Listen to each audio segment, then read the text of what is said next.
Amapá is a unique Brazilian state because it remains the only one without a continuous land connection to the rest of the country.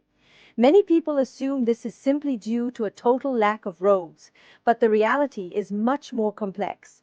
High-quality highways actually exist within its borders, yet they lead to a dead end for travelers. The main highway, BR-156, stretches for over 600 kilometers, connecting the northern border with French Guiana to the state capital, Macapá. Another planned route, the BR-210, was designed decades ago to integrate this remote region with the Amazon. However, despite these internal roads, you still cannot drive a car from Amapá into mainland Brazil or neighboring states. The geographical barriers surrounding the state are among the most challenging on the planet. To the south, Amapá is separated from the continent by the massive mouth of the Amazon River. We are not talking about a typical river. This system is over 300 kilometers wide in some areas, dumping a staggering amount of water into the Atlantic Ocean.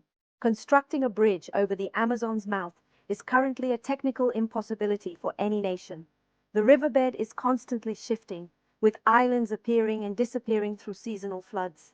There is no stable geological ground to anchor such a massive structure. The sheer scale and instability make this one of the most difficult engineering environments in the entire world.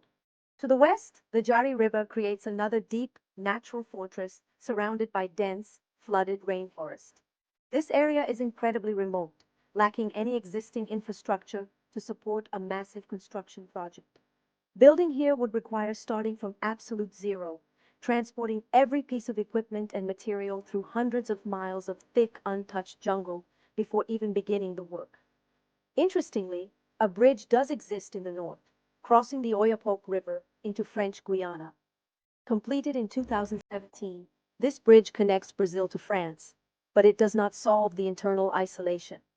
Even this smaller project faced immense technical hurdles due to fragile sedimentary soil. It proves that while engineering can win, the costs and risks remain extremely high. Beyond the physical challenges, the primary reason for the isolation is purely economic. Amapá has a population of only about 800,000 people, which is smaller than many individual neighborhoods in São Paulo. Without a massive population centers to create political pressure, the multi-billion-dollar investment required for a bridge has never been seen as a priority.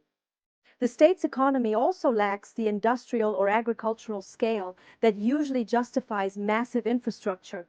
Unlike other regions that export millions of tons of soy or minerals, Amapá's economy relies heavily on public service and local trade. There isn't enough heavy cargo traffic to warrant the astronomical price tag of bridging the Amazon or the Jari River. When compared to the busy highways of southern Brazil, where every hour saved represents millions in profit, a bridge to Amapá offers a low return on investment. The federal government prioritizes duplicating existing roads in high-traffic zones rather than building a record-breaking bridge for a relatively small number of vehicles. It is a simple matter of limited resources.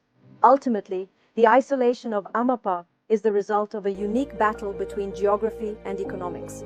The combination of world-class natural obstacles and a small local market makes a land connection unfeasible. For now, the people of Amapá will continue to rely on planes and ferries, as the jungle and the great rivers remain undefeated by pavement.